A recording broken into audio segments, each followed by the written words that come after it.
Silvina, recibirte, escuchar tu voz. Venimos leyendo tus libros en las instituciones educativas, libros como el ABC de la tarea docente, la educación ayer, hoy y mañana, imágenes de nuestra escuela.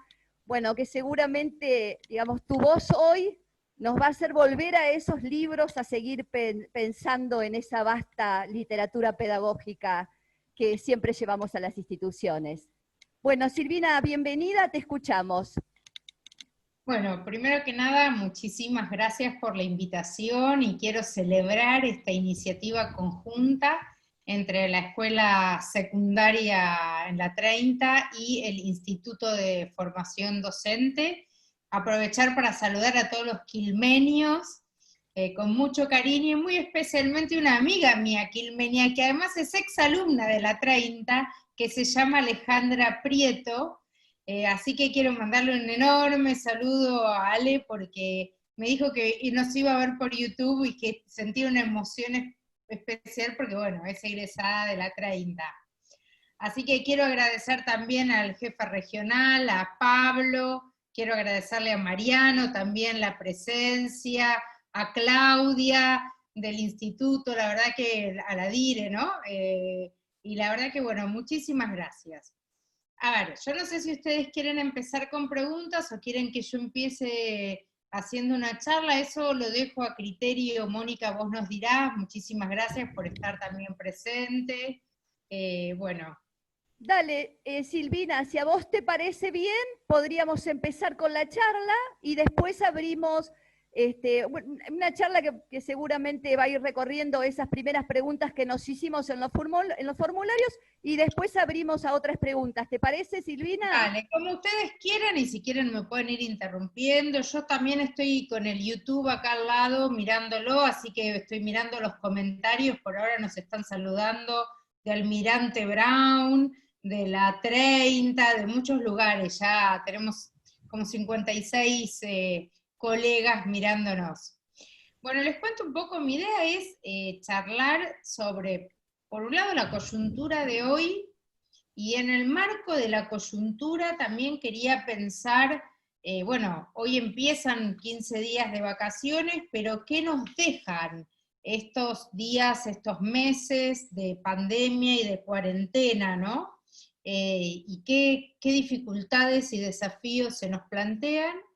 Después pensar un poco con ustedes el tema de la transición, o sea, porque bueno, en algún momento el AMBA todavía está lejos, pero en algún momento se iniciará una transición, pero no es la vuelta a la escuela como hubiéramos querido, sino es una vuelta en donde va a surgir, digamos, vamos a tener un modelo híbrido entre educación presencial y educación a distancia.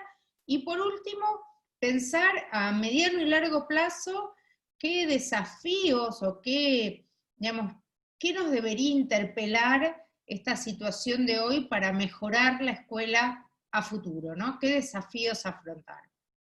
En cuanto a la coyuntura, bueno, lo primero que apareció, digamos, es digamos, se visibilizó y se amplió la brecha educativa. Y esto es lo primero que hay que decirlo, aunque no sea una linda noticia, pero lo cierto es que nosotros en el país tenemos un 20-25% de chicos que pueden trabajar con educación sincrónica a través de Zoom, porque tienen internet de alta velocidad y una computadora disponible, pero hay un 75-80% de chicos que no pueden trabajar de modo sincrónico. Entonces, lo que pasó, digamos, durante este periodo, es que se fragmentó el sistema y las escuelas tuvieron que empezar a hacer lo que podían con lo que tenían. Y lo que podían con lo que tenían es muy distinto en una escuela que puede trabajar de un modo sincrónico y en una escuela que no puede, no tiene ni siquiera WhatsApp, o que los papás, digamos, no tienen ya para pagar, digamos, o para comprar datos el día 15 del mes, y entonces muchas veces el intercambio se da con la entrega de bolsones, o como una colega que hace que deja y lleva deberes en una panadería, ¿no? O sea, los deja y entonces la panadera, donde los papás, digamos, las familias van a a hacer las compras, entonces llevan y traen deberes. Entonces, esto es lo primero que tenemos que reconocer. Pero tanto para los que se comunican a distancia y no tienen, como para los que trabajan con WhatsApp o Facebook, etcétera, como para los que trabajan con Zoom, la situación cambió radicalmente y las estrategias que antes usábamos en la presencialidad, hoy la verdad que tuvimos que repensarlas. Lo segundo en este contexto que quiero decir es que nosotros, que somos los que antes éramos llamados los escuelas del siglo XIX con docentes del siglo XX para chicos del siglo XXI, respondimos muy rápido y muy bien, con lo cual un saludo y una felicitación a todas las y los docentes por el increíble trabajo realizado y la capacidad rapidísima de adaptación que hemos tenido a esta nueva realidad. Pero entonces, los desafíos fueron distintos, pero también a todos se nos produjeron enormes desafíos con una capacidad de adaptación enorme, que nos interpelan también para el futuro. Por ejemplo, cuando uno trabaja en plataformas como Zoom, ¿sí?, uno cree que pareciera que es más parecido a la presencialidad. Pero hay un teórico que a mí me gusta mucho, que se llama Cristóbal Cobo, que escribió una frase que me pareció maravillosa y que dice: repitan conmigo, sea vieja pedagogía, las nuevas tecnologías no se pueden trabajar con viejas pedagogías. Las nuevas tecnologías no se pueden trabajar con viejas pedagogías. ¿Por qué? Porque aún cuando uno tiene las mejores condiciones como Zoom, como la posibilidad de tener internet a alta velocidad y una computadora con amplia disponibilidad, lo cierto es que no es lo mismo escuchar a un docente en un aula y trabajar con un pizarrón y con los chicos frente a frente que trabajar a través de una pantalla. La atención de los chicos es diferente, las posibilidades son diferentes, y entonces la pregunta es, bueno, ¿y entonces cómo trabajamos? Y ahí hay herramientas interesantes, ¿no? Pero para eso, como dice una colega mía, Victoria Bregú, hay que evitar la tareitis. ¿Qué es la tareitis? Es llenar a los chicos de tareas sin ton ni son. Entonces uno cree que porque los llena de tareas está cumpliendo o está ejerciendo una función docente. Y la tareitis no es un buen plan. La tareitis es como, bueno, yo enseño y si no aprenden, que es un problema de ellos, digamos, ¿entiende? Y enseño, doy tareas. La enseñanza se reduce a dar tareas. Entonces, lo primero que hay que hacer, tanto cuando uno trabaja con Zoom como cuando uno trabaja por WhatsApp, es entender que la comunicación y el modo de plantear y los contenidos que se pueden enseñar son diferentes. Entonces veamos un poco primero el tema, digamos, de los contenidos. Obviamente ningún profesor de secundaria puede dar cátedra, digamos, como lo hacía, o conferencias de 2 horas o 3, como lo hacía antes.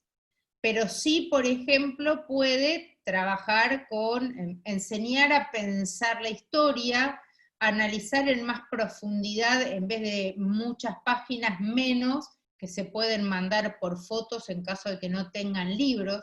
Nosotros en La Matanza, debo decir que tenemos la suerte desde hace 5 años, que empezó con la actual vicegobernadora, y ahora con Fernando Espinosa, con el actual intendente, todos los chicos de primaria y hasta tercer año de la secundaria reciben los libros de historia, de matemática, de, en fin, ciencias naturales, etc.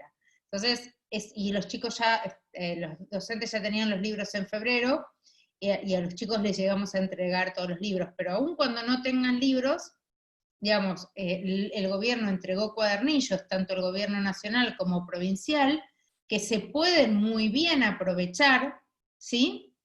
Y además es un buen momento también para aprovechar el lápiz y el papel para que los estudiantes puedan producir, ¿sí? Y recurrir a estas viejas tecnologías también, como yo digo, sacando a los libros de las bibliotecas de esta larga siesta.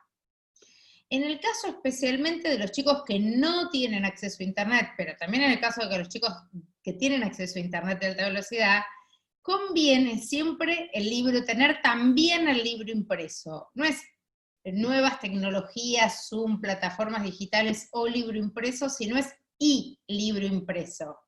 Entonces, para el caso de las familias que retiran, digamos, los bolsones, yo lo que diría es, en el momento en que van a retirar los bolsones, se les pueden entregar los libros de la biblioteca, que van a estar mucho mejor en la casa de los chicos que guardados en una biblioteca juntando polvo.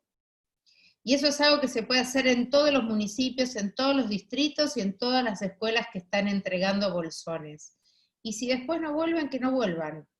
Y si después se rompen, que se rompan. Los libros están para ser usados. Lo peor que le puede pasar a un libro es que nadie lo lea, ¿no? Entonces me parece como un punto clave.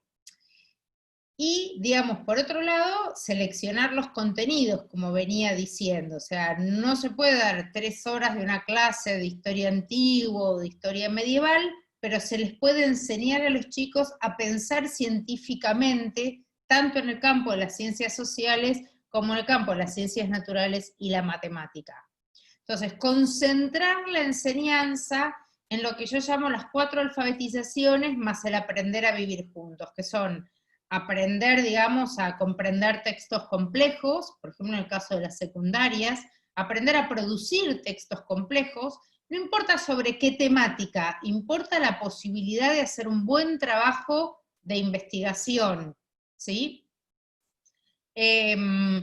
El tema del trabajo, digamos, con la ciencia, con la alfabetización científica, pero no aprender de memoria los huesos del cuerpo humano, ¿no? Ni aprender de memoria nada que no tiene sentido, sino aprender a pensar científicamente. Yo recuerdo que cuando estaba en mi secundaria, y es una anécdota poco feliz, pero que pasó, ¿no?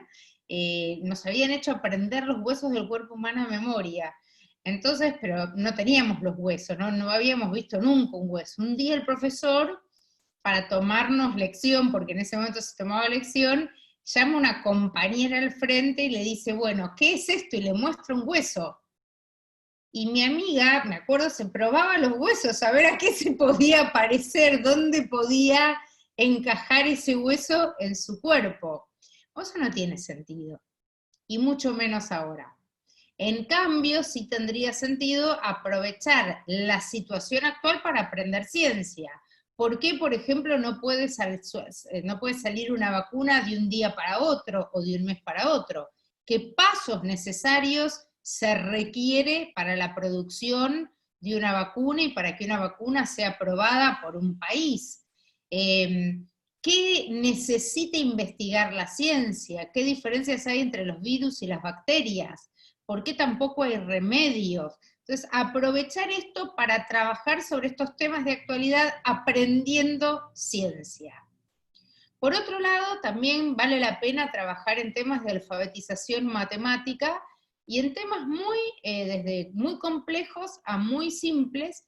Por ejemplo, en un tema, digo que aparentemente simple, se le puede pedir a los familiares o a las personas a cargo de los estudiantes que trabajen sobre cálculo mental, que los chicos aprendan a trabajar. A mí nunca deja de llamarme la atención que a veces veo cuentas muy sencillas que se resuelven desagregando números en la cabeza de uno y que la gente no las puede resolver.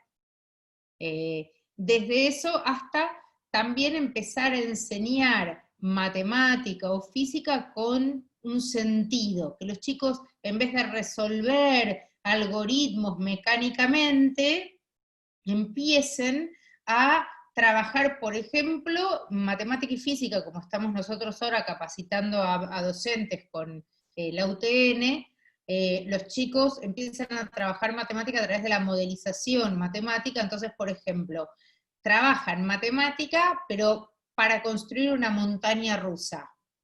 ¿Por qué? Porque si no los chicos no entienden cuál es el sentido de aprender matemática. El otro día estaba mirando un TikTok con mi hija y justamente una chica decía, ay, ¿para qué quiero aprender Ruffini, factoreo y no sé qué? ¿Y qué voy a hacer cuando voy a la verdulería? Todo eso no me sirve. No, pero si nosotros no sabemos, digamos, matemática, después no hay edificio, ni casa, ni puente, ni nada que se construya, ¿se entiende? Entonces, ayudarlos a los chicos a que entiendan cuál es el sentido. Y el último punto tiene que ver con enseñarles, digamos, temas de convivencia que puedan resolverse en cuarentena. Por ejemplo, uno de los niveles hoy más afectados es el nivel inicial, porque es donde es más difícil, donde los chicos aprenden a trabajar socialización secundaria, y probablemente es el nivel que vuelva más tarde, porque vaya uno a pedirle a un chico de nivel inicial que no se abrace con otro, cuando se dé vuelta están abrazados. Y en ese momento puede haber generado un contagio barrial, ¿se entiende? Entonces, digamos, esta socialización que es tan importante, se pueden hacer algunas cosas, por ejemplo, otra colega mía, por suerte, bueno, yo aunque no lo menciono en mi currículum, yo siempre digo orgullosamente que soy profesora de enseñanza primaria, egresada de la Escuela Normal número 10, y creo que ese es el título más importante que tengo. De todos los que tengo es el más importante porque es lo que me permite poder pensar con la experiencia de haber estado en un aula, ¿no? Con la experiencia de ser docente. Porque si no desde afuera todo parece muy lindo, pero hay que estar en un aula, ¿no? Y bueno, una colega, como tengo muchas amigas docentes, me cuenta que, bueno, ella trabaja en un colegio donde los chicos tienen la posibilidad de trabajar sincrónicamente a través de distintas plataformas, que puede ser Zoom, Meet, Jitsi, etc. Y bueno, el primer día uno de los chicos estaba en pijama tirado en la cama, en el Zoom. Entonces ella le explicó con amor y cariño que no, que para estar en el Zoom, digamos, uno de la cintura para abajo no ve nada, que se quede con el pijama, pero que por lo menos, digamos, la parte que se veía tenía que estar sentado y vestido para presenciar la clase. Y son cosas que seguimos enseñando los docentes porque también hay reglas en las plataformas y en la enseñanza virtual y a distancia. Otras reglas que también son muy útiles para nosotros los docentes. ¿Por qué? Porque una cosa para nosotros es enseñar, por ejemplo, un problema estando en un aula, y esto pasó con una docente también, una docente le dijo por WhatsApp, escribió un WhatsApp, el WhatsApp tiene reglas muy específicas que nosotros muchas veces desconocemos, porque nosotros escribimos WhatsApp solo en relaciones muchas veces de amistad o en relaciones uno a uno, pero cuando se manda un WhatsApp a todo un grupo, a muchos grupos de familias, los problemas que se mandan tienen que estar muy bien redactados. Entonces una docente escribió un problema que dice, tengo 3 macetas y 3 plantines. ¿Cuántos plantines tengo en total? Y ella en realidad quiso decir, tengo 3 macetas y 3 plantines en cada maceta. Lo que ella quería es que los chicos multipliquen 3 por 3. Al no aclararlo, las madres salieron a decir, no entiendo cómo es el problema, porque claro, uno no sabía si el resultado era 3 por 1 o 3 por 3. ¿Se entiende? Entonces, las mamás se quejaron, la docente se ponía nerviosa, hasta que entendió y agarró y hizo un dibujo, les mandó un dibujo, entonces todo el mundo entendió, porque claro, si uno tuviera un pizarrón atrás, el problema es muy simple, porque uno dibuja la maceta, dibuja 3 plantines en cada maceta, y el problema se resuelve, pero en WhatsApp, como no está el gráfico, la redacción del problema, el modo en que se escribe un problema, es clave y es muy necesario para poder comunicarse. Entonces, me parece como un tema central, ¿sí? La selección de contenidos, evitar la tareitis. Otra cosa clave es generar una empatía. ¿Por qué? Porque las familias, los chicos, y también nosotros los docentes, y por eso también hay un trabajo extra para los directores de las escuelas y para los inspectores regionales, distritales, de área, etcétera, es que estamos todos un poco mal. que hay días que nos levantamos un poco mejor y hay días que no estamos bien. Y es normal y todo nos cuesta más. Entonces, en realidad, el docente tiene que acompañar a los chicos cuando tienen problemas, el director a los docentes y los inspectores a los directores. Y tenemos que tener algo que yo llamo la fórmula más importante, ustedes se van a reír, que es tener paciencia, más paciencia, más paciencia, más paciencia, para aprender a escuchar lo que está pasando y para dar respuestas que ayuden al otro. Y en estas respuestas y en esta escucha, digamos, y de estas respuestas y de esta escucha viene acoplado el tema de la evaluación. Porque cuando uno evalúa, en realidad uno está haciendo una devolución al otro después de haberlo escuchado, ¿sí? Digo, escuchado por escrito, escuchado, pero el concepto es escuchar. Y nosotros veníamos acostumbrados a las calificaciones, etc. Entonces, claro, ahora es muy difícil distinguir cuando un chico cuando un chico tiene un 6 o cuando un chico tiene un 7, y tampoco tiene sentido ponerla. 6, 7, ¿cómo distingo un 6 de un 7, de un 8 o de un 3? No lo puedo distinguir. Pero sí podemos distinguir algunas cosas, porque tampoco es, todos pasan, esto es promoción automática, está todo bien. No. ¿Qué sí se puede valorar conceptualmente? Por un lado el esfuerzo, o sea, un chico que se esfuerza y un chico que no se esfuerza, que entrega la tarea o que no la entrega, ¿sí? Esto vale la pena, digamos, distinguirse. Y dos, colaborar con los chicos para que, en caso, digamos, para acompañar o celebrar lo que hacen bien, y plantearles los desafíos en función de lo que no está bien expresado o en función de lo que deberían mejorar. Pero ¿con qué concepto? Con este concepto de la mejora, no del castigo. No, mirá, lo que me entregaste, porque uno, digo, muchas veces, ¿quién no recibió un 0 alguna vez en su vida? Un 1. Un 1, bueno, no es un momento ni social, ni económico, ni psicológico, como para hacer ese tipo de devoluciones. Es un momento para decirle, mirá, esto lo hiciste bien, gracias, digamos, qué bueno que entregaste el ejercicio, y esto lo podés mejorar así, y ayudar, acompañar. Pero que en realidad esta idea de evaluación formativa debería ser una idea que después persiste en el tiempo. O sea, debería ser un modo de evaluar que nos acompañe. No porque no haya evaluación sumativa, sino porque nunca tenemos que dejar de lado la evaluación formativa. Tanto la diagnóstica como la formativa son claves. La sumativa es muy importante porque acredita los saberes, pero la verdad es que parte de lo que nosotros tenemos que hoy enseñar a que los chicos hagan es que enseñarles a que aprendan a aprender y a que se autogobiernen. ¿Por qué? Porque la educación a distancia requiere la capacidad de los chicos de aprender por ellos mismos. Porque muchas veces las familias no están en condiciones de enseñarles lo que tienen que aprender, digamos. Entonces, para eso, la idea es ver cómo desde la primaria y desde el jardín de infantes hasta la secundaria generamos estas capacidades de aprendizaje.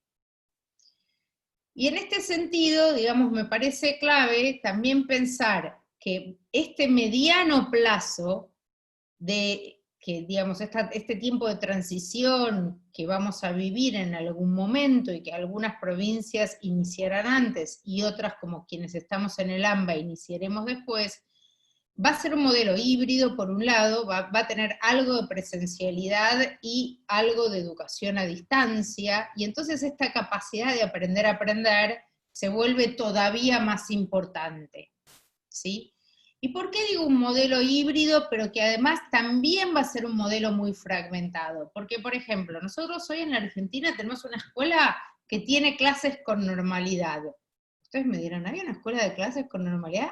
Sí. ¿Y presenciales? Sí. ¿Dónde? En la Antártida, y es una normalidad para la Antártida, porque cada tanto hay tormentas de nieve que impiden que nadie salga de sus casas. Pero bueno, una cosa va a ser una escuela en la Antártida, otra cosa va a ser una escuela rural que tenga 7 alumnos y 150 metros cuadrados, en donde los chicos van a poder tener un buen distanciamiento, y otra cosa va a ser una escuela urbana con aulas chicas y con 50 chicos por aula. Y en esos casos posiblemente las oportunidades de asistir a la presencialidad van a ser menores, por ahí sea una vez por semana o 2 veces por semana, y entonces este trabajo a distancia va a seguir siendo relevante. Entonces, ¿qué tenemos que hacer nosotros como docentes? Y planificar mucho cómo vamos a seguir este segundo semestre, pero planificar significa qué queremos que los chicos aprendan, qué necesitamos que sepan, sí o sí. No seguir con el mismo diseño curricular, porque no hay modo de seguirlo. Y no tiene sentido, porque entonces nosotros enseñamos, pero los chicos no aprenden. Y la gran pregunta es, ¿qué necesitamos que los chicos aprendan? Entonces, con foco en estas 4 alfabetizaciones, me parece que hay que trabajar, digamos, los contenidos del segundo semestre, y después ver, bueno, quiero trabajar estos temas, pero ¿con qué herramientas cuento? Por ejemplo, puedo trabajar con clase invertida. Ustedes dirán, ¿qué es una clase invertida?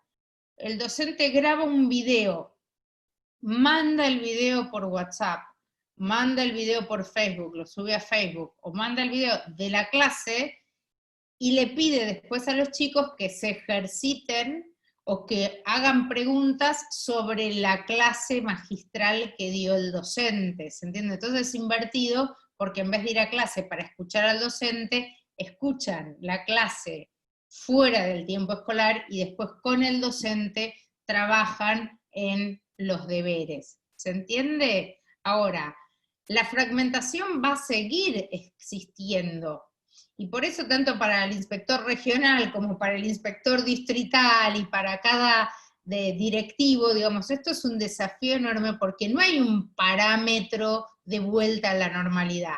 Cada escuela, en función de las características edilicias, de personal, por ejemplo, las edades de los maestros, va a tener que definir cómo puede volver.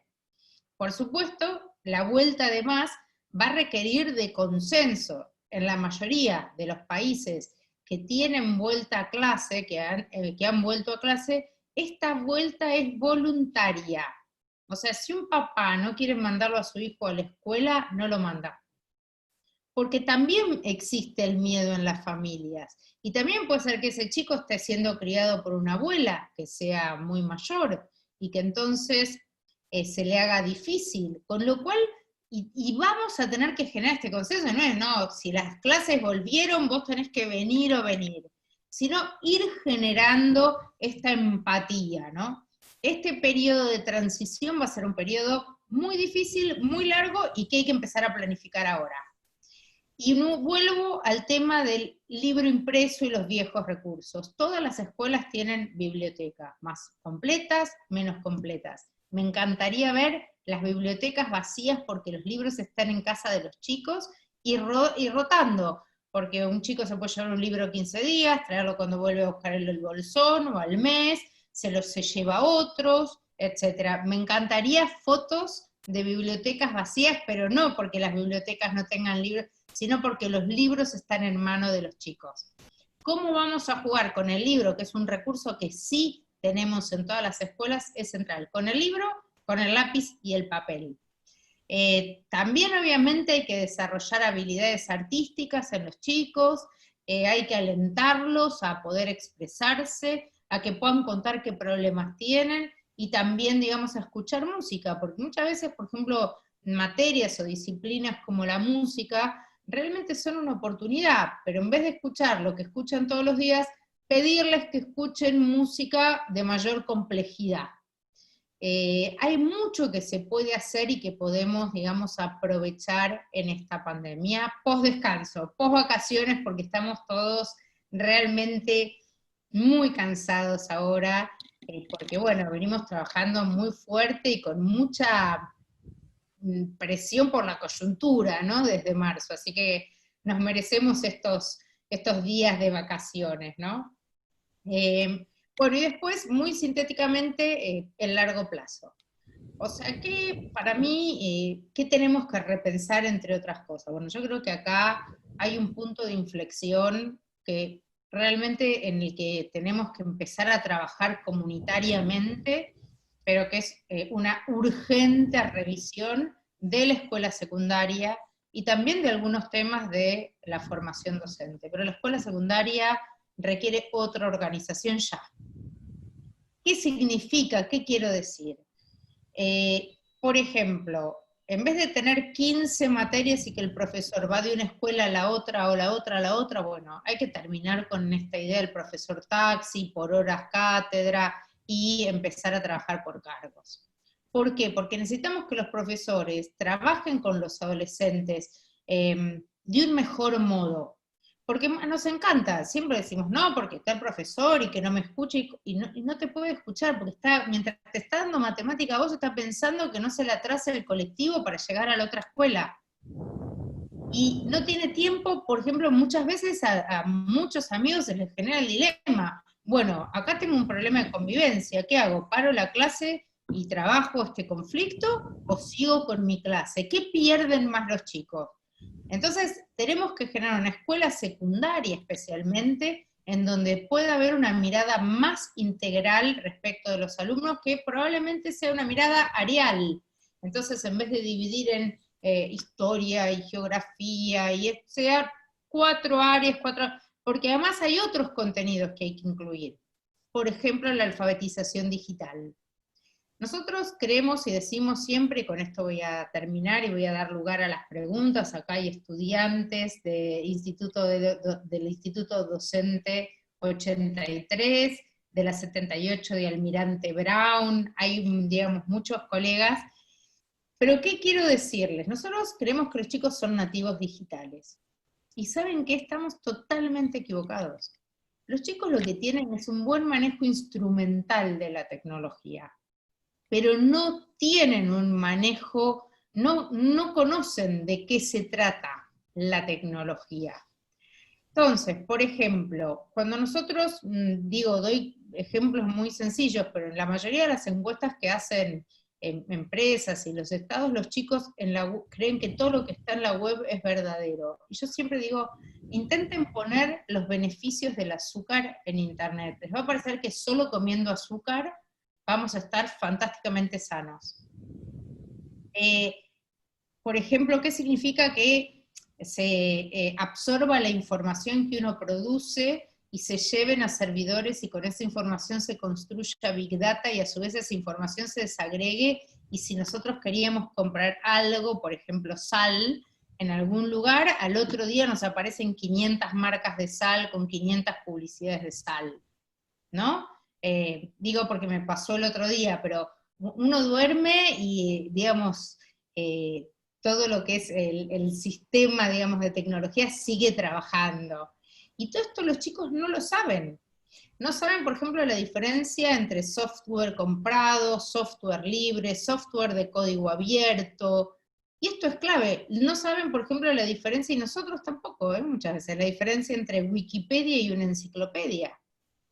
Y no saben que la Wikipedia es una construcción colectiva, entonces, si bien es realmente muy confiable y es un logro que hay que realmente alabar, puede ser que alguien, porque la escribe cualquiera de nosotros, suba un dato falso, y hasta que un editor de Wikipedia se dé cuenta y lo baje, porque algún otro ciudadano lo lea y vea que es falso, ¿sí? Entonces ese dato esté mal.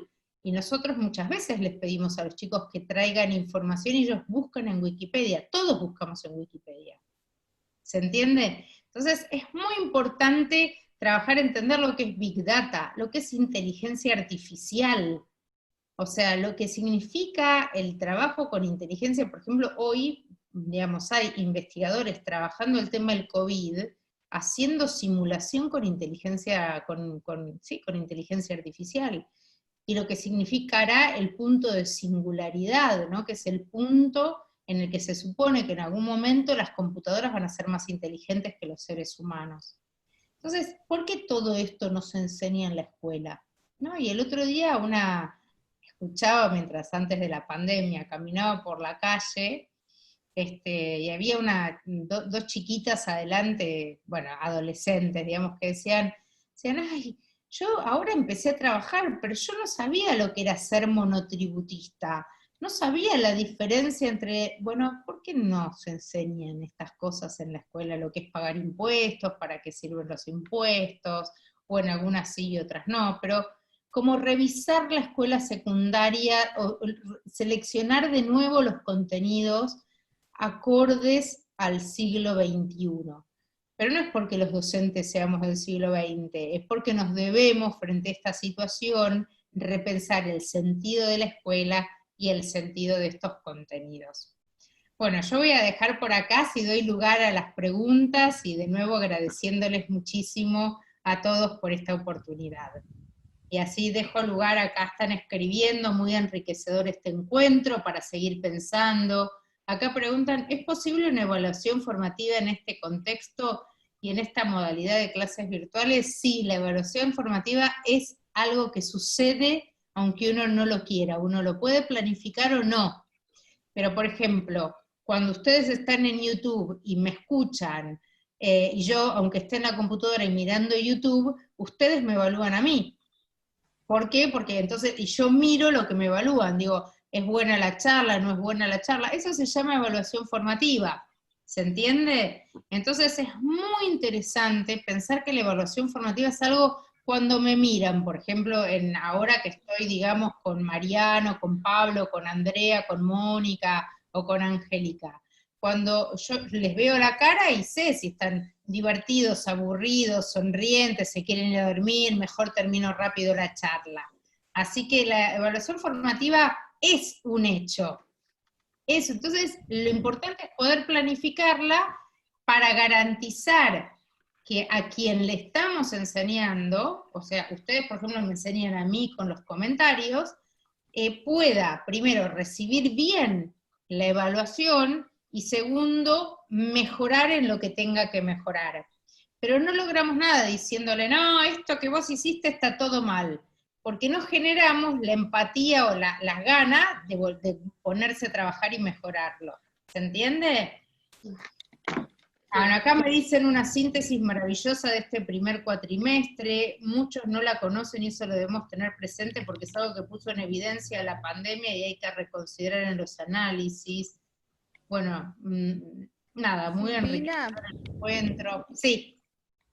Permiso, Silvina, quería retomar un poco esto de la última pregunta que vos encontrás en el chat de YouTube, esto de si es posible una evaluación formativa en este contexto de clases virtuales, porque voy a hacer foco en la educación superior, en la formación docente, y retomo esta pregunta porque es una discusión interesante que se viene dando en superior en relación, en todo caso, a qué saberes aparecen en la presencialidad que nos estaría costando verlos para hacer esa evaluación formativa en la virtualidad.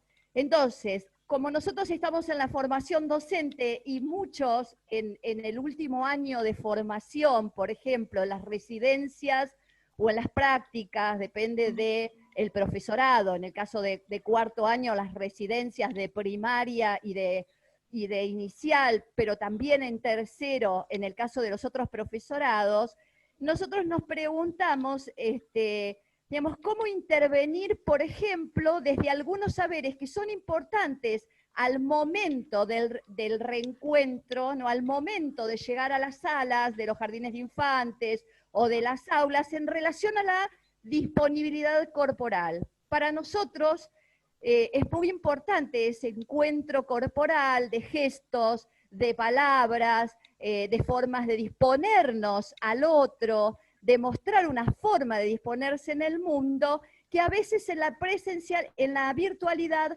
nos resulta difícil. Es decir, circulan un montón de saberes analíticos, reflexivos, que tienen que ver con lo que nos va sucediendo para pensar sobre determinadas categorías de análisis, pero cuando llegamos al tema de la disponibilidad corporal propia de este de este formador de formadores también en la corporeidad, nos preguntamos si es posible, ¿no? Es decir, ¿hay irrenunciables? La pregunta sería, ¿hay irrenunciables en la presencialidad también, digo, así como hay irrenunciables en la virtualidad? Mira, es una muy buena pregunta y mi respuesta es muy sincera. Yo no creo que nosotros ni debamos ni podamos hacer como si. No estamos en presencialidad, estamos en el medio de una pandemia y todo lo que es ese juego del cuerpo trabajando cuando manda mensajes, de las señales de cariño y de un montón de cosas, no son posibles. Son posibles otros aprendizajes en la distancia, porque también las caras hablan, pero es distinto. Y hay cosas que lamentablemente no se pueden hacer, entonces tratar de hacer como si estuviéramos en la escuela cuando no estamos en la escuela es lo peor que nos puede pasar. Lo mejor que podemos hacer es asumamos que estamos en esta situación y veamos que sí podemos en esta situación. Por ejemplo, la otra vez me decían, ¿se pueden hacer observaciones y prácticas docentes en situación de pandemia? Sí.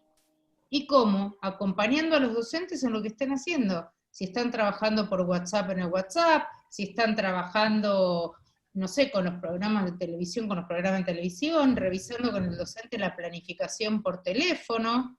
Sí se pueden hacer cosas, pero no se puede hacer lo mismo. Y me parece que lo importante es no tratar de hacer lo mismo, es ver qué se puede hacer y hacer eso, y decir, bueno, pero no era ese aprendizaje, pero es otro aprendizaje, que tiene igual valor y posiblemente a futuro sea muy útil. Y el otro lo va a aprender porque alguien que ya llegó a tercero o cuarto año de un profesorado, algo lo incorporó antes. Por eso también a veces cuando me dicen, ay, pero los chicos que se tienen que graduar en la secundaria, le digo, mirá, si en 14 años de escuela no aprendió lo que tenía que aprender, en 6 meses no lo va a aprender. O sea, que nadie se desespere, ¿se entiende? O sea, como, ay, entonces les damos el título, sí, igual después, digamos, después se le puede proponer reforzar algo o lo que fuera, pero a ver, tuvieron 14 años de educación, ¿no? Y me parece, pero no, lo que a mí nunca me pareció bien es esto de hagamos como si. Entonces, no sé, por ejemplo en la universidad, los docentes se ponen a hablar, y yo conozco a los estudiantes universitarios a la hora 4, están en cualquiera con el celular, y es fácil verlo, porque yo, por ejemplo, los veo a ustedes, entonces yo los puedo ver, miren, yo los veo de frente, o ustedes me ven a mí de frente, me ven como involucrada en lo que estoy haciendo. Ahora miren esto. ¿Cómo estoy? ¿Dónde estoy? ¿Qué estoy haciendo? Estoy haciendo otra cosa. Y ustedes lo ven. Por eso es tan importante, si hay educación sincrónica, el video. Digamos, por eso es tan importante, salvo que no se pueda, ¿se entiende? Pero miren la diferencia. Vamos a suponer, Mónica, que vos estás hablando, y yo empiezo así. ¿Qué pensás? Que me aburrí, que me cansé, que... ¿Se entiende? Claro. Pero cosas tan sencillas hacen y son corpóreas. Porque yo no hice nada, no hablé nada y no dije nada. Simplemente hice así. Y me voy. Entonces, me parece que hay que empezar a aprender a trabajar con esto. Ustedes no saben si yo tengo un jean o tengo un equipo de gimnasia puesto, o un pijama. Pero de acá para acá me ven perfecto. Entonces, si yo hago esto, el gesto es, Mónica, no te estoy prestando atención. Esto es lo que hay que trabajar fuertemente. Y en el modo en que se habla, el modo en el que uno se refiere a otra persona. Por eso siempre digo, hay que tratar de, con una sonrisa, seguir dando las clases, aunque uno no tenga ganas, aprovechar ahora estos 15 días sí para descansar, pero sí se pueden hacer observaciones, prácticas, residencias. Hay cosas que no se pueden hacer, qué sé yo, los residentes médicos pueden hacer la residencia, obviamente pueden hacerla. Ahora, por ejemplo, la otra vez me preguntaban de Bahía Blanca, me decían, bueno, nosotros tenemos en el 7º año de la técnica chicos que necesitan usar el torno, creo que era. Bueno, no, lo tienen que reemplazar por otro contenido, porque, digamos, mirar videos de cómo se usa un torno, no tiene mucho sentido. ¿Se entiende? Me parece que el punto es ver que sí se puede y que no. Y lo que no, asumirlo, decir, no, esto no puedo, no tiene sentido. Y lo que sí se puede, aprovecharlo. Y lo que sí se puede, lo interesante virtualmente, es que hoy pasa a ser relevante. Sí se puede alfabetizar, digo alfabetizar en términos no solo de textos sencillos de primer grado, sino un chico de 15 años, qué mejor que darle 3 páginas de un libro compleja y que trate de entenderlo y pedirle un resumen. ¿Qué mejor? O qué mejor que pedirle que cuente un cuento. ¿Se entiende? Me parece como clave. Bueno, acá me siguen escribiendo, Franco Villalba, hola Silvina, eres un referente magistral, muchas gracias. Qué alegría ver recordar a los compañeros del Instituto 54 y del 83. Acá pregunta, ¿cómo abordar la coevaluación entre pares sin un vínculo estrecho entre pares y docentes en el aula? Buena pregunta. Es difícil, pero yo creo que esta pandemia también nos da una oportunidad a los docentes de aprender entre nosotros. De que los que manejan mejor la tecnología a través del teléfono le enseñen a los que la manejan peor, de hablarnos entre nosotros para consultarnos, y creo que se abrió un canal en donde la escuela empieza a generar este sentido organizacional tan importante, porque yo siempre digo, en el decálogo escolar, digo, una buena escuela, además de un montón de definiciones, es una escuela donde todos aprendemos. Los docentes, entre los docentes, los directivos aprenden, todos aprendemos. La disposición a aprender tiene que ser de todos. Entonces, esto es una oportunidad, aprender de los pares, no buscar siempre un externo para que nos diga qué hacer, que muchas veces a veces no tienen ni experiencia de aula. Esto yo lo digo como siempre dije cuando yo era maestra y a veces iba a capacitaciones, no me quedaba muchas veces contenta porque sentía, la verdad es que no sé cómo aplicar esto, después no tiene digamos, no tengo cómo aplicarlo en el aula. Entonces trabajar siempre, y me resultaba mucho mejor aprender de mis colegas del aula, digamos, mis colegas docentes de la escuela, ¿no? Hola Silvina, acá hay unas preguntas en el chat del Zoom que hablan sobre cuáles serían los criterios más relevantes que los docentes deben tener en cuenta para trabajar y crear vínculos con un alumno que no se conoce, y cómo repensar el contacto social desde lo virtual en los procesos de aprendizaje, hablando más que nada no tanto del nivel superior, sino más del nivel secundario, ¿no?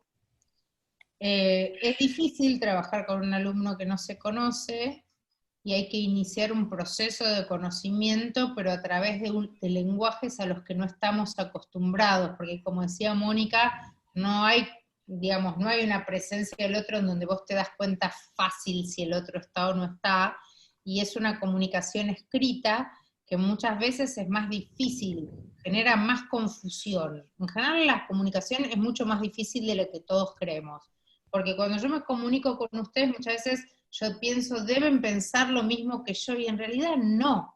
Lo que hay que entender es que todos somos diferentes, y hay una frase anónima que a mí me gusta mucho, que la tengo en mi Facebook, que la pueden ir a buscar, pero dice algo así como, entre lo que quiero decir, lo que creo decir, lo que pienso decir, y lo que digo, y lo que el otro cree escuchar, lo que el otro quiere escuchar, y lo que el otro escucha, hay un número importantísimo de posibilidades de no entendernos. Por eso marqué tanto lo de que en la comunicación escrita cada palabra se tiene que pensar 3 veces, porque si no da lugar a confusión. Muchas veces les habrá pasado, en el WhatsApp se escriben con un amigo, una amiga, un pariente, no, ¿cómo? ¿Por qué me dijiste esto? O por ejemplo, alguien escribe en mayúscula, Ah, me estás gritando, porque la mayúscula es un grito. Ah, no, no sabía, perdón, se me escapó, salió Bueno, entonces todos esos malos entendidos se multiplican por mucho cuando uno no conocía de antes al alumno. Ahora hay que aprender a conocerlo. Y lo mejor es escuchar, escuchar y escuchar. Y preguntar y tener esta actitud abierta, ¿no? De a ver, ¿qué me quiere decir? ¿No? La verdad que me parece que esto es clave. Y también, como criterio de selección, esta idea de hacer lo que se puede con lo que se tiene. No es la misma la planificación que va a tener un docente cuando tiene, como dije, internet de alta velocidad, que un docente cuando solo puede trabajar a distancia con ida y vuelta de deberes, cada 15 días con una entrega de bolsones, o una vez por mes. Muy distinto.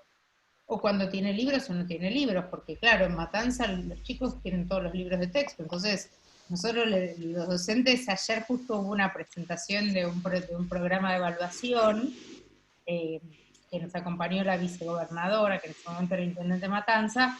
Claro, los docentes de Matanza dicen, no, yo por ejemplo le digo, bueno, completar los ejercicios de la página 16 del libro de matemáticas. ¿Por qué? Porque además los libros vienen con explicaciones, entonces al papá o a la mamá o al familiar a cargo se le hace más fácil ayudar al chico, y al propio chico se le hace más fácil ayudarlo. ¿Se entiende? Sí, Silvina, muchas gracias. Un poquito para retomar la formación docente, de lo uno a una pregunta que es más general, pero que me parece interesante también. Por un lado dice, ¿qué cambios se deben dar en la formación docente teniendo en cuenta este contexto y en todo caso pensando en que cuando regresemos vamos a tener que atender a este contexto también? Acá me sumo una pregunta.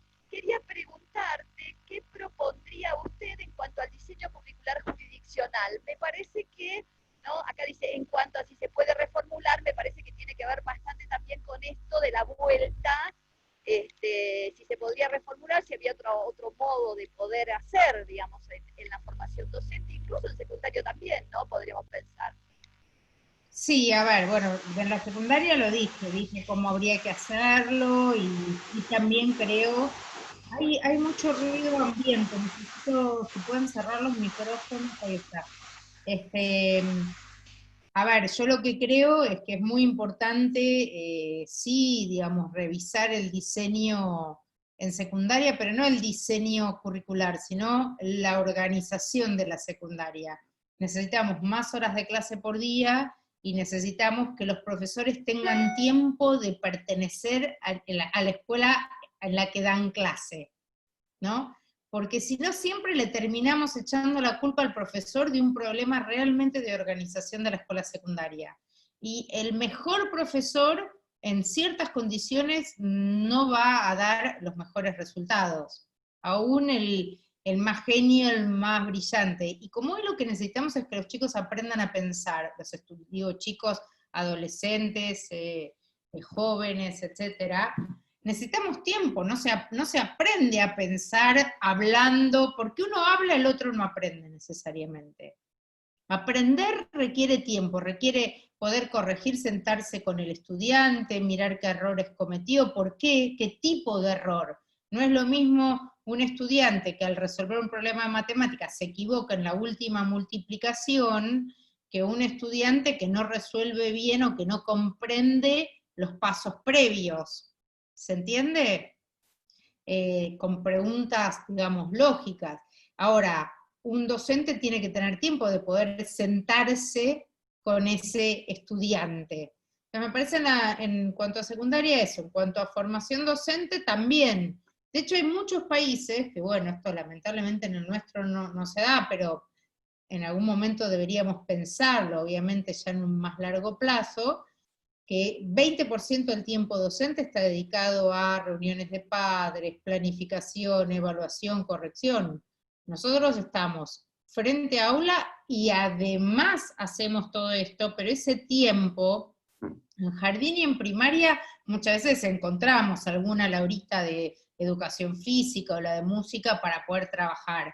secundaria es muy complicado, pero muy complicado. ¿Y por qué? Porque la secundaria fue pensada, ahí sí, la secundaria fue pensada para una élite, para el élite de los chicos que iban a ir a la universidad, y para el élite de los chicos que iban a formar las burocracias intermedias del Estado. Ahora, cuando la secundaria se masifica, y tenemos que pensarla de un modo distinto hoy. Porque se masifica, ¿por qué? Porque requerimos que los chicos sepan más que antes. La primaria no alcanza, bueno, pero ¿cuáles son los contenidos que sí tienen que saber? Y en cuanto a formación docente, yo creo que hay que incluir también contenidos vinculados a las nuevas tecnologías, contenidos vinculados a la comunicación, cómo se genera comunicación, porque muchas veces, también esto pasaba antes de la pandemia, decían, bueno, es muy difícil hablar con los padres. Bueno, si cada vez que querés hablar con los padres los citás, y hoy los papás o la persona adulta a cargo trabaja, y te va a ser difícil comunicar, de tratar de usar el cuaderno de comunicaciones, tratar de usar WhatsApp, hay que usar el teléfono, pero hay que saber cómo encarar.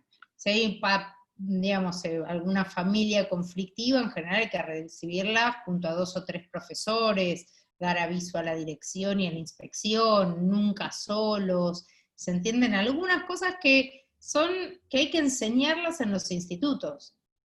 Gestión, por ejemplo, todo el tema vinculado a lo que es conducción. A mí nunca me enseñaron en el instituto a conducir una escuela. Entonces uno lo va aprendiendo de ver al director que está, pero en realidad a conducir una escuela se aprende. Se aprende desde un libro, y a ser parte de un equipo también se aprende, porque si no los docentes salen y creen que ellos se encierran en su aula y hacen lo que quieren. Entonces, ¿cómo trabajamos en equipo? ¿Por qué vale la pena? ¿Todos queremos ser directores? No sé, no queremos todos ser directores, ¿eh? No, pero ¿cómo? Y después, bueno, obviamente la Ley Nacional de Educación, por ejemplo, prevé algo que para mí es clave, que es una carrera docente cuyo ascenso no dependa de ser director. Entonces, que en la carrera docente se pueda progresar como en la universidad, uno empieza de ayudante de primera, jefe de trabajos prácticos, profesor adjunto, profesor titular, y que el ascenso permita que a su vez este docente se convierta en formador de los nobles docentes, por decirlo así. Pero me parece que son temas que la formación docente tiene que empezar a considerar. Acá preguntan desde Misiones, si en este contexto de tan complejo, la planificación con tanta anticipación sirve.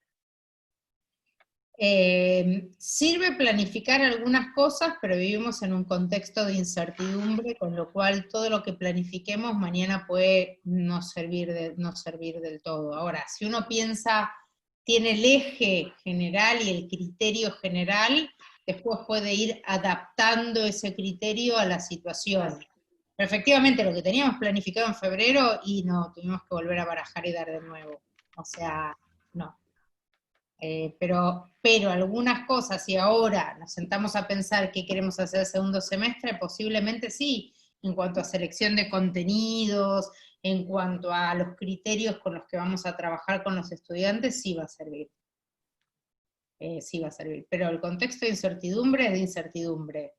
Pero vuelvo a insistir en el punto, ¿no? Estos maestros que éramos tan criticados, no solo todo el mundo quiere volver a la escuela, los padres quieren mandar a sus hijos a la escuela, los chicos quieren ir a la escuela, todo, claro, lo que antes era demonizado, que era la escuela, ahora es, queremos escuela, y eso también es, bueno, tenemos una oportunidad enorme, ¿no?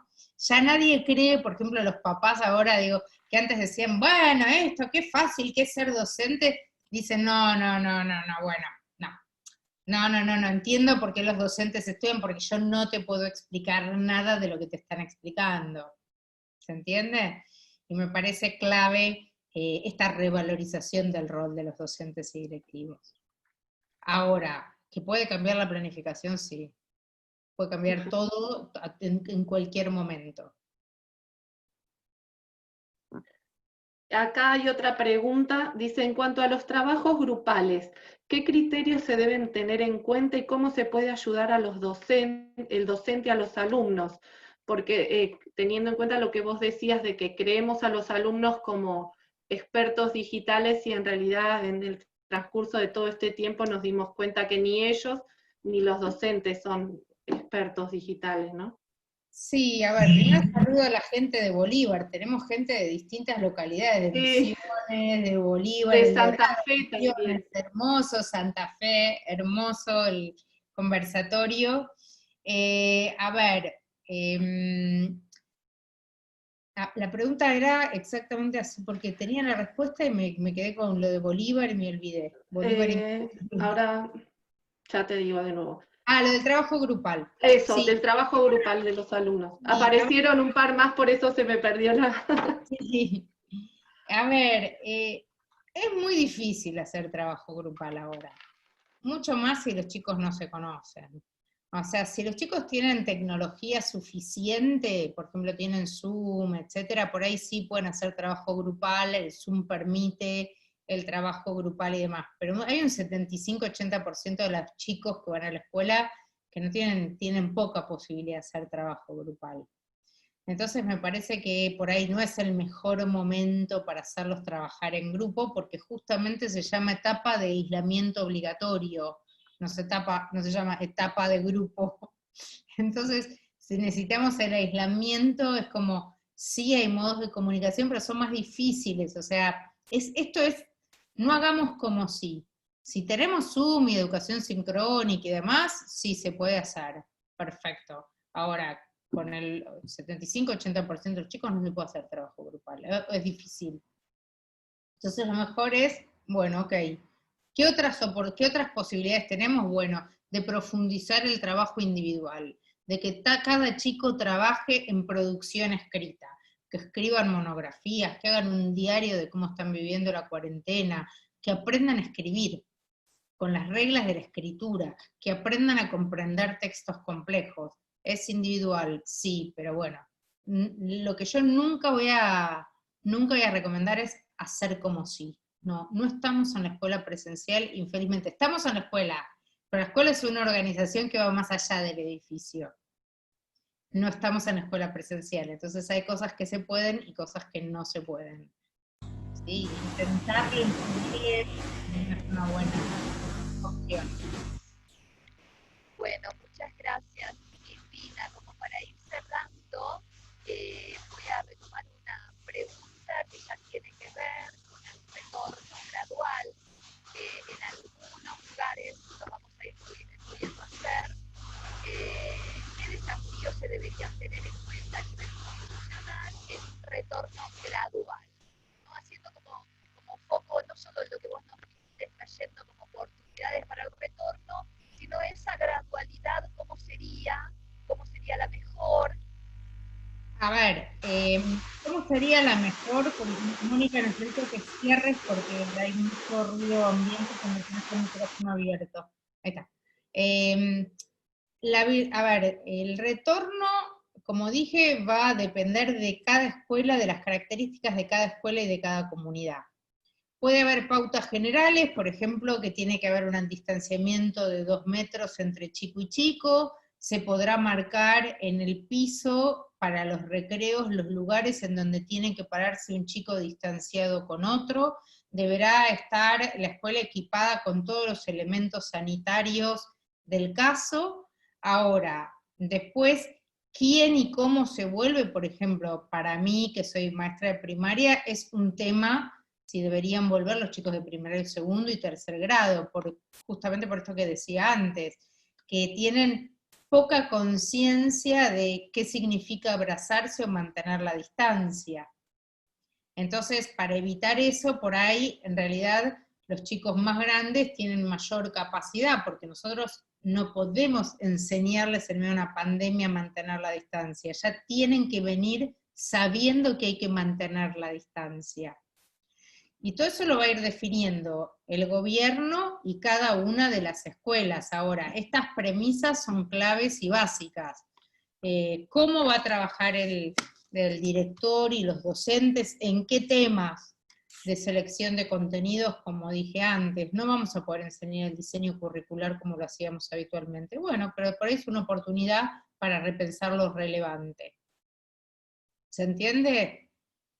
Me parece que iría por ahí, pero sí entendiendo que todo depende de cada escuela. Si yo tengo una escuela, por ejemplo, como hay, de 50 chicos por grado, voy a tener que definir un modelo híbrido muy diferente al de una escuela que tenga 15, o que sea de jornada completa, por ejemplo. Jornada simple y jornada completa. Si vos tenés una escuela de jornada completa, donde tenés un máximo de 25 o 30 chicos por grado, ahí podés por ahí dividir turno mañana y turno tarde. Pero la mayoría de nuestras escuelas son jornada simple, entonces por ahí va a ser 1 o 2 veces por semana. Sí garantizando la seguridad de los chicos, y sí generando este consenso con los padres. Si un papá no quiere mandar a su hijo, bueno, por ahí que siga trabajando a distancia es lo mejor. Porque ir a la escuela con miedo tampoco es una buena idea. No. Bueno, Silvina, la verdad que clarísimo, todos los comentarios que estamos recibiendo en el chat algunos están por privado en el WhatsApp también, agradeciendo, súper claros los conceptos, y queremos cerrar este momento, aparte de los agradecimientos, con Claudia y Andrés, que son los directores, ¿no?, del secundario, Andrés y Claudia del profesorado. Bueno, muchísimas gracias a los estudiantes, a las estudiantes, a los y las profesoras también que estuvieron presentes, a las que ayudaron con la organización, a Pablo, a Mariano, a André y a Angélica por hacerlo posible, a Andrés por propiciar continuar con la articulación, porque la propuesta fue de Andrés en realidad, y bueno, nosotros nos sumamos porque nos pareció muy interesante, y muy especialmente a Silvina.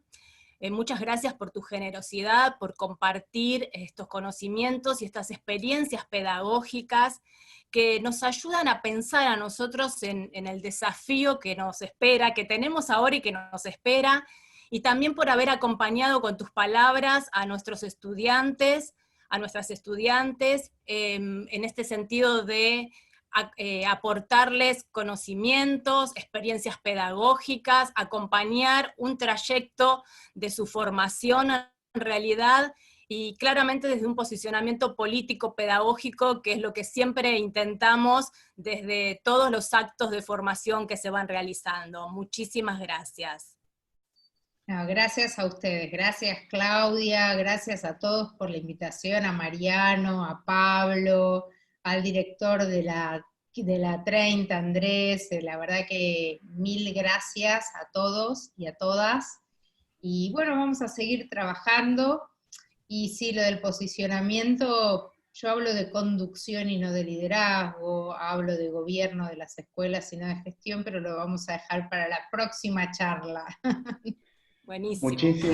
Muchísimas gracias, Silvina, por tu generosidad enorme. La verdad que escucharte nos ayuda a seguir pensando en cómo hacer escuela. Agradezco el acompañamiento de todas las autoridades, de los profesores que están viendo la transmisión en YouTube, de Claudia, ¿sí?, que enseguida se enganchó en la propuesta, ¿sí? Gracias a Pablo, a Mariano, a Andrea, a Angélica, y gracias a las moderadoras, Karina y Mónica, que hicieron una tarea muy linda. Muchísimas gracias, Silvina, y gracias a todos nuevamente. Nos estamos viendo, y lo mejor para estas vacaciones. Ahí Pablo quería hacer una intervención, Silvina. ¿Quién? Pablo. Mariano. Saludar a mis compañeros, colegas, docentes, a los directores del Instituto 83, a Claudia, que fue mi maestra también, fue mi compañera. Bueno, sí. Profesora fui, no le digas maestra porque va a pensar que estuve en la primaria. Mi profesora, yo también orgullosamente maestro, es mi primer título, feliz de tener ese título. Andrés también lo tuve de compañero, nos conocemos, bueno, son todos mis compañeros, por H por menos hemos ido cruzando, y Silvina, como te dije también en una primera instancia, todos te hemos leído en nuestra formación docente, algunos, y otros en nuestra trayectoria docente también. a medida que hemos participado de capacitaciones, de formaciones, de pruebas de selección o concursos, ha sido bibliografía obligatoria, y te sentimos tan cerca que te agradecemos infinitamente. No sé si sos consciente de la importancia de tu presencia en nuestro distrito, en nuestro querido Quilmes, así que muchísimas gracias. Cuentan conmigo siempre, siempre, y la verdad un placer todo mío. Gracias por esta organización que yo sé que lleva un montón de tiempo y un montón de esfuerzo, y que bueno, todos la hacemos con todo el amor del mundo, esperando que nuestra educación argentina vaya cada vez más hacia la justicia educacional, a lo que todos los chicos se merecen y tienen el derecho. Así que gracias Mariano, Pablo, Claudia, Andrés, Angélica, Beatriz, Mónica, Karina y Andrea. Muchas gracias, y muchas gracias a todos los que nos están escuchando, y a todos los quilmenios. Y fuerza, que vamos a pasar esta horrible pandemia y vamos a volver a tiempos mejores. Hay que aguantar un poco más. Gracias. No, gracias. Felices vacaciones.